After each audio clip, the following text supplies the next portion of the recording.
खड्डे आहेत पूर्ण आमची दखल घ्यायला पाहिजे. ते कामगारांचं गल्ली आहे तरी पण ऍक्शन कुणी घेत नाही. आम्ही आजारी जर पडल्यावर जास्त काय काय होणार झालं का तर हे काम? पाणी आम्ही बादलीत घेऊन सीओच्या अंगावर टाकण्याची जबाबदारी आमची. परत आम्हाला ओरडायचं नाही. काही केस करा काही करा त्याला सामोरे जायला आम्ही खंबीर आहोत. जर आमच्या आजारी पडली लेकरं किती दिवस झाला त्याची कोण जबाबदारी घेणार आहे?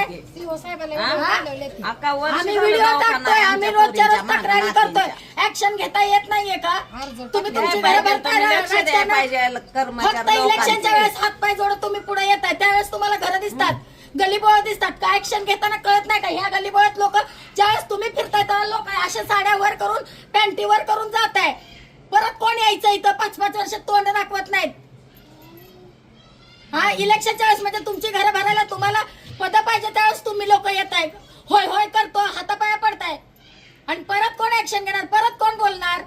ही माणसं नाहीत तुम्हीच माणसं आहेत. हा म्हणजे ही काय कचरा वाटतंय का? गल्लीबोळात राहणारी लोक झोपडपट्टीत राहणारी लोक जातीवाद वगैरे घडतोय का? असं तरी आम्हाला कळू द्या की आम्ही दलिताचे आहोत. त्याच्यामुळे जर तुम्ही तसं करत असाल तर तसंही आम्हाला सांगा. त्याला पण आम्ही सडेतोड उत्तर द्यायला खंबीर आहे.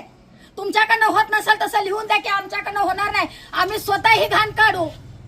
फक्त तुम्ही लेखी द्या म्हणजे पुढे काय ऍक्शन घेता येते ती आम्हाला घेता येते ऍक्शन. पण म्हणजे एवढीच आमच्यात पॉवर आहे की आम्ही काही करू शकतोय.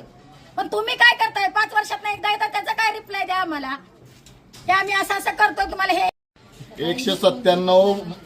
197 ब बौद्धनगर येथे गेल्या 4-5 महिन्यापासून ड्रेनेजचे घाण पाणी इथं लोकांच्या घरामध्ये जात असल्याची वारंवार तक्रार नगरपालिका प्रशासनाला केली असताना त्याची नगरपालिका प्रशासनाने कोणतीही दखल घेतली नाही. आता येत्या काही दिवसामध्ये पावसाळ्याचे दिवस आहे पण पावसाळ्याच्या दिवसापूर्वीच ही अशी परिस्थिती या भागातल्या नागरिकांना रोज या पाण्यातून ये जावं करावं लागत आहे. इथे लहान मुलं त्यांची आजारी पडण्याच्या घटना घडत आहे. या भागात बघितलं तर पंढरपूर शहराची स्वच्छता करणारे सर्व सफाई कर्मचारी या भागामध्ये राहतात आणि यांनाच या घाण पाण्यातून जावं लागतं. या घटनेचा प्रथमतः मी निषेध व्यक्त करतो आणि इथं तात्पुरत्या स्वरूपात मोटर लावून पाणी काढण्याचं काम नगरपालिकेने केलेलं आहे. म्हणजे रडक्याचे डोळे पुसण्याचं काम केलेलं आहे. जर त्वरित इथला प्रश्न जर नगरपालिका प्रशासनाने मुख्याधिकाऱ्यांनी नगराध्यक्षांनी लक्ष घालून जर नाही सोडवला तर हे घाण पाणी नगरपालिकेच्या अधिकाऱ्यांच्या नगराध्यक्षांच्या दारात आणून टाकल्याशिवाय आम्ही राहणार नाही.